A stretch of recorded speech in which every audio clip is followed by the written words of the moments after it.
Ce que j'ai entendu de la part du président Karzai et des ministres des Affaires étrangères et de l'Intérieur, ainsi que de la part de M. Brahimi, m'a paru vraiment encourageant.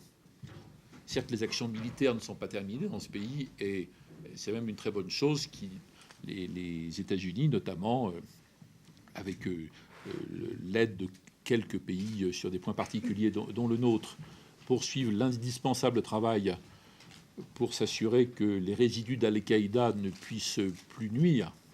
Ça, c'est fondamental. C'est la logique de la lutte contre le terrorisme qui doit être poursuivie sans relâche. La coopération des différents pays de la région à la mise en œuvre des informations, je n'ai pas eu du tout le sentiment qu'il y ait un problème de principe.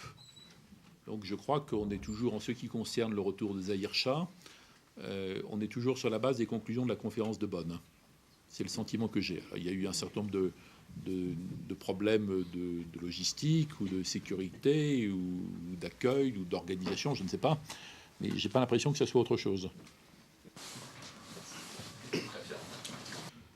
Vous savez que nous avons déjà fait des propositions ou entamé des projets précis en matière de santé, en matière d'agriculture, en matière d'administration, en matière de patrimoine, en ce qui concerne le statut des femmes dans ce pays, en ce qui concerne la future constitution, et dans des domaines un peu différents, également en matière de formation pour la future armée afghane, peut-être sur la question de la police aussi, notamment dans l'antidrogue.